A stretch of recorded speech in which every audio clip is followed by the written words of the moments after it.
Welcome to High Topics. I'm your host, Kels Hawk, aka the Cannabis Connector. I connect the people to the cannabis and the cannabis to the people.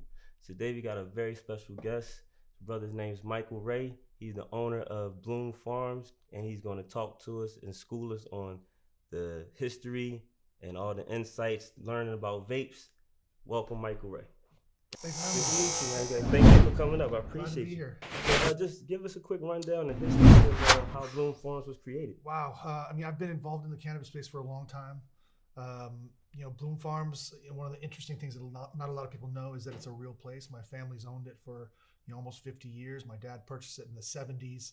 It was a hippie commune for a short while. Nice. When all the hippies moved out, my dad started his family. All my brothers and sisters lived up there and grew up there.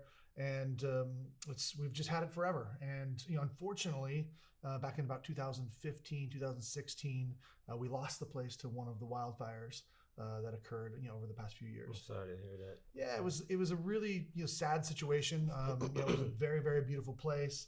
And it's just different now. The whole community is really, really uprooted from that. But I ultimately count myself pretty lucky. I didn't live up there at the time. I had a beautiful house in the Bay Area, and my parents lived elsewhere. So we were the fortunate ones. Even though we lost the place, we were still very lucky. So up there, are you able to recover anything or get anything back, or so how's the rebuild going? So rebuild is in process. It's something that we'll just probably be working on for a really long time. We did get licensed for cultivation up at Bloom Farms for a short period of time, but Calaveras County really had some issues early on. 2018 they licensed people. 2019 they took them away, and then they were trying to work on ordinances and get stuff passed. And it's just now kind of to a place where people are getting licensed up there, and we're really revisiting starting back up our cultivation there. Right. But one of the things about Bloom Farms is, an interesting aspect of it too, is we really support local agriculture. We support small, medium-sized farmers, and we always have. So, the fact that we purchase our biomass from other people and don't exclusively grow it ourselves is actually a good thing, I think. It's really supporting the ecosystem of California cannabis. And ultimately, that's one of the biggest and most important things for us, is really celebrating and acknowledging the history of California cannabis. And you'll see that as it comes across in our brand, the authenticity behind it, and just the realness. I've been doing this for a long time, and I care about what we put into the products. Right. So other than that, what put in the products, what makes Bloom Farms different from other like the vaping companies or stuff like that? Well, ultimately, input material is always important. You have to start from really amazing input material. But there's a lot of people that have great input material, and there's a lot of great brands out there, and there's a lot of great companies. I think one of the things that we're really known for is our focus and commitment to social good and social responsibility. For every product you buy at Bloom Farms, we donate a meal to one of a dozen food banks in California. We just celebrated about 3 million meals donated to food banks in California, which is it's a big number. It's it's still a drop in the bucket, and ultimately, I don't feel comfortable taking credit for it myself. It's really our partners and the consumers, our retailers and the consumers that are a big part of that. Right. Hollywood High Grade has been a customer and worked with Bloom Farms for a very, very long time. And shout out to Hollywood High Grade. Shout out to Hollywood High Grade. And through that, they've donated thousands of meals just through that store alone. Yeah. Wow. I never looked at it like that. Yes, that's nice. That's nice. So that sets us apart, I think. I think that there's a lot of cannabis companies that try to do good things. They do beach cleanups, and they do volunteer days, and they try to help out a lot. But we really, really focus. It's feeding children. Incremental part. 1 in 6 kids in California go to bed hungry every night, which is unacceptable. 1 in 5 families go to bed hungry every night. They just don't have enough. It's not necessarily that people are starving in our streets, and we're very fortunate because there's plenty of third world countries out there that have it much worse than we do. But the fact that California, being the 6th largest economy in the world, can't figure out how to make sure everyone has 3 healthy meals a day, it just didn't sit right for me.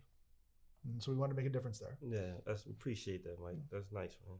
So getting back into the product, what are some of the qualities in vaping that you as opposed to maybe smoking? There's a lot of people that want to transition over to vaping, just have these questions. I always say there's a time and a place for everything.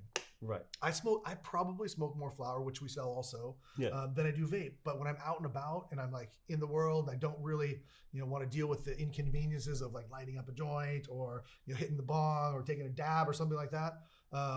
It's vape. It's just so easy. Yeah. It's so simple, and the quality coming into vape right now, from the hardware to the oil, is better than it's ever been before.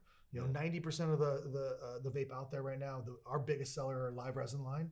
Live resin being oil. I got some of that NYC sour diesel in my extracted packs right from now. fresh frozen material. It's incredible. It just tastes so good. You get the full flower experience, and the consumers like it. I mean, vape is a huge category, second only to flower. Nice. Yeah. So, Bloom Farms and the different entities that's in the company. Can you explain that? Like the different entities in Bloom Farm. What do you mean?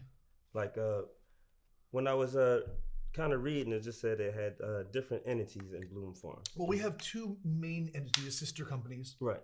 One being Bloom Farms, the THC California business, and another Bloom Farms Wellness, which is our hemp-derived CBD business. Okay. Now that's an interesting business as well, mainly because CBD is federally legal. You can accept credit cards for it. You can ship it all over the country. We sell thousands of orders of CBD every month, from everywhere, from New York to Florida to Illinois, all over the country. So that's really brand building, but also brings some of that true California roots to the rest of the country. Nice.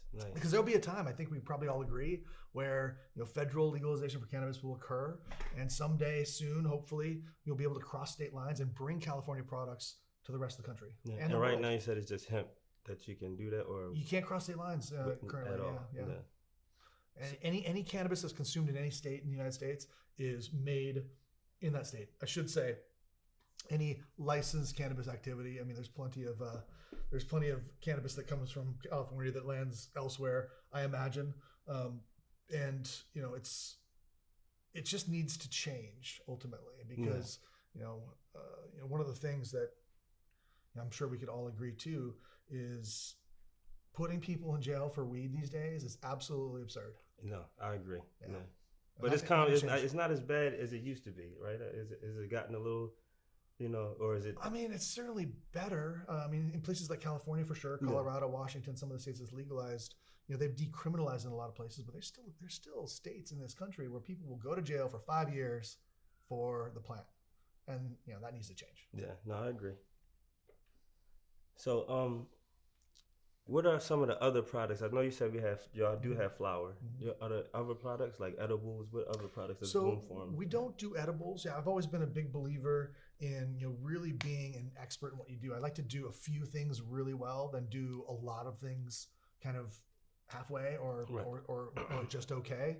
So currently we're really focused on flower, specifically the sun-grown variety.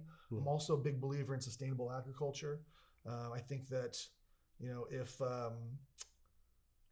if we look at the way that food is produced in this country, and some of the just kind of atrocities as it relates to pesticide spraying, like ruining the ecosystem of agriculture that has happened over the past many decades as people have tried to scale food production. Right. We have to learn from that lesson. We really have to learn from that lesson, and we cannot be another industry that just destroys our environment, that attacks the ground, the soil, and our precious resources. Now, there's always going to be the battle, indoor or outdoor, and people like things for different reasons. And a lot of people are drawn to high potency levels. A lot of people are now, more so than ever, people are drawn to interesting terpene profiles. CBD is an interesting thing. I mean, I have a pretty high tolerance. Yeah. I smoke weed, I vape, I'll dab, all of that. But some of the weed that got me the most high over the past year was a 1-to-1 CBD that tested out at 12% THC. Wow. Yeah, that's mind blowing, right? Yeah, and why is that? Like, how could that be? And for me, it's pretty simple. It has to be, the other things, the other cannabinoids, the other terpenes, the stuff that is coming from the ground and the sun and the plant itself. It's not necessarily just the THC. I think people are starting to realize that more. I talk to a lot of our retailers. I go in, I speak with bud tenders who are really the front line, and the education is better than it's ever been. But people are being asked and people are being equipped to talk about terpene profiles, entourage effect, CBN, CBG, CBD, all of those things. So it's an exciting time for cannabis, I think, in this country. So would you think some of that stuff, it has like you said, with the numbers, 12%, with the CBD and the THC, those other cannabinoids and other things, that's what have more of an effect sometimes than the I think it actual does. THC? I think it does. I mean, look at distillate in general, right? Distillate was a huge thing in 2017, 2018, 2019. And if it's made right, it's a great product, but there just doesn't seem to be much to it. For me personally, we've always really tried to focus on full spectrum. Yeah. We try to match the potency with the cannabinoids and the terpenes and all of those things because that's the product I like. Just a pure distillate pen with maybe some artificial plant-based fake terpenes. It's not my jam. Some people like it, but it's not for me. And what I really try to focus in on is bringing in the cannabinoids and bringing in the true full spectrum nature of the plant on the vape and the flower. And again, this all kind of started when I was talking about what products we do. We focus in on sun-grown, greenhouse flower. We do a lot of different varieties of vape, from the live resin to the CO2 extracted full spectrum. And no plans right now for edibles, but you never know. I like to, like I said, be an expert in a few things, and we're getting really close to that status now. And we'll be looking to branch out and bring in some other things. I like some creative stuff. I don't want to do another gummy, and I don't want to do another chocolate bar. I'd like to do something interesting. We've got a few things that we've been playing around with. I can't say anything yet, but when I come back on, maybe a few months from now, I'll have some announcements. All right, nice.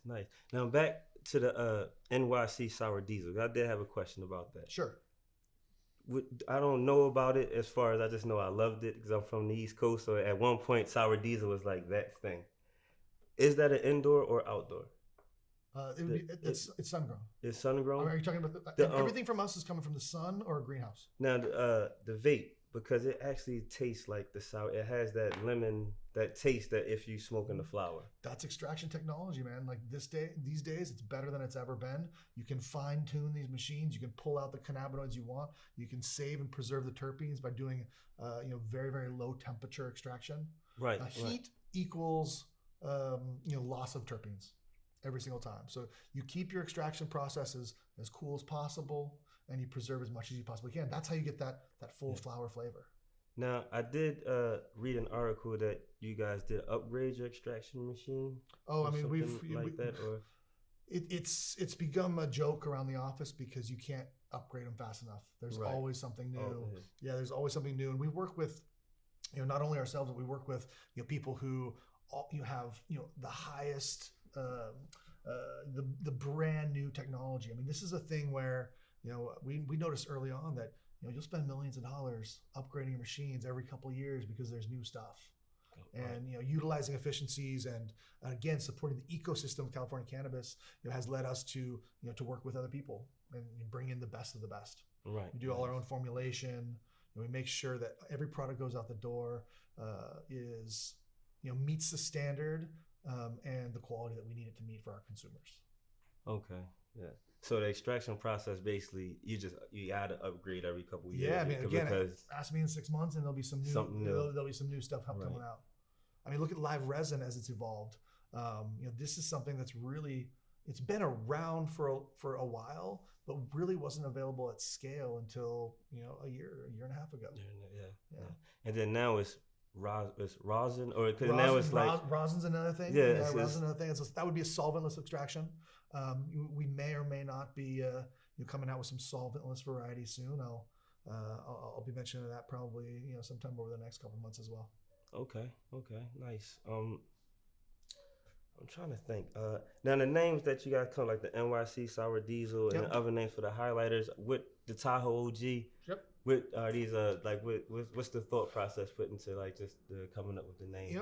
Part of it is what is available. And part of it is what we as a production development team say. Hey, the quality on this is what we want to bring in. We pass on 9 out of 10. Yeah. We'll see 9 out of 10 different kinds of flower, and we'll see 9 out of 10 different kinds of oil and live resin and everything. And we're just very, very picky. Yeah. So these ones made the cut because the quality was there, the terpene profiles were there, and the product is what we want to put out in the world. You have to be very, very careful in this world. The consumers have so many choices. Yeah. If you want to keep them, keeping loyal customers, you got to make sure that the products are great every time. Yeah. All right. Now another question is just I wanted to ask this question because Bloom Farms in Bloom. I come in, I work in the shop. I come in and people sometimes they don't know the difference until you like kind of explain to them like Bloom Farms. Sure. It's two different companies. It's not the same. Well, I mean, there's a few actually, right? So there's a company called the Bloom brand, different company. Never met them, don't know them. I know there is, so there can be some product confusion sometimes, but our packaging is so different. Yeah, definitely. It's such a different feel and a different vibe, and we do different strains, and there's a lot of differentiation there. So like anything, if it sounds the same, some people will be confused, but ultimately, when you look at the two products next to each other, it's totally different thing. Different. Yeah, there's another company called Legion of Bloom. These guys are great operators. They're actually good friends of mine, and I don't really get confused with them as much, but Bloom, it's something that speaks to cannabis. It's just there's undoubtedly and always going to be people that use that word, but there is only one Bloom Farms. Yes, only one Bloom Farms, and we got the owner right here. That's right. All right, let me see. So, you said you can't tell us anything that you got coming up, but just tell us what the future holds for Bloom Farms. I mean, for us, without giving any secrets. Yeah, of course. I mean, we've been a branded company in this space. I've been working in this space for almost 20 years.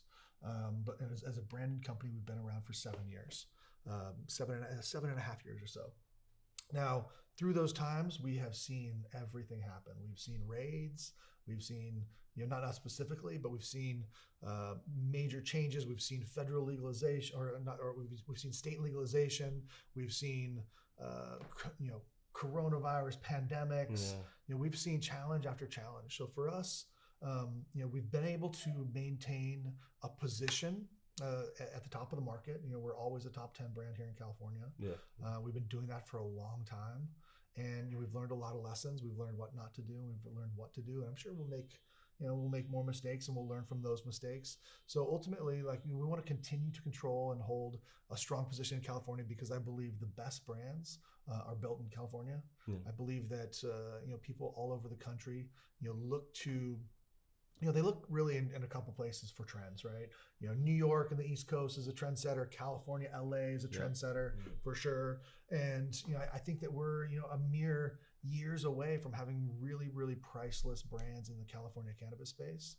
And, much like our commitment to social good, our commitment to sustainable agriculture, I'm also highly committed to original California brands. Yeah. And there's a lot of them. Some of my biggest competitors are great California brands, and they'll always have that. Some of my non-competitors, but some other great brands in the space are true California brands. And I think that there's an opportunity for the true California brands to also come together. And I don't know whether it's a true California cannabis, marketing initiative or a partnership or a council or something. Yeah. But I think that we all need to lean into what we've built and what we've really, suffered and sacrificed to build here in the state. And then we need to take it, national first and then worldwide. Nice. Yeah. It's what Napa is to wine. Right. I agree. So, with the pandemic, kind of like everything getting back to normal, when it first hit, with cons or what were you going through as far as with the company? Oh my gosh, talk about a roller coaster of emotions. I mean, the first several months of the pandemic, I think everyone was terrified. Yeah, what is this thing? We don't know. How does it spread? Is it how fatal is it going to be? Is it going to affect children? That was a crazy experience. Yeah. For the first few months, and then the data and the facts started coming out, and certainly there are thousands and thousands and thousands of victims. I mean, we've had team members who've lost family members from COVID, so it's a horrible thing. But also it's a horrible thing to completely shut down an economy and people's jobs, and you end up with poverty and homelessness and mental health problems and all of those things. So I think ultimately we're on the mend, and I think life will get back to normal. For Californians and for the nation, we're starting to see the first few signs of it. One of them, which I just noticed actually this trip. I'm from Oakland, but I'm down here visiting LA. Okay. Nice. Traffic's back.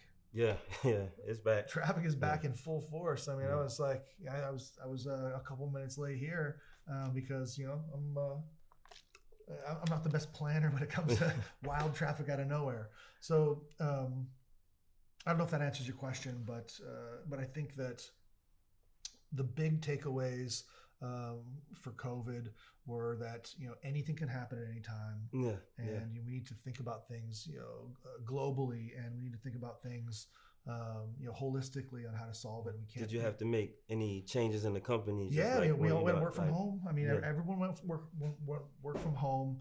I continued to come into the office, but I was really the only one in the office, and I felt that was important because our distribution team never stopped. Right. Cannabis was an essential service, and it just had to happen where our deliveries and our distribution team continue to work, and I thought that it made sense for me to come in and show support. I didn't want to be the CEO at the time that was sitting on the couch working from home while my drivers were out risking their own health. Right, exactly. Yeah. Now, even before the COVID, let's go back a couple of years. It was vapes was starting to get a bad. You remember what I'm talking about? Not even a couple of years, man. That was Q4 of 2019, and then COVID hit in Q1 of 2020. Okay, so yeah, it was like back to back. Yeah. So how did that? So you just kind of had like a double, because it seemed like for a minute people were scared of vaping for a while. Yeah, I mean, I think that. Let me just. We'll be right back. Yeah, let's finish up on that. So we were talking about the vapes, the issue that occurred, as you said, like 2018, 2019.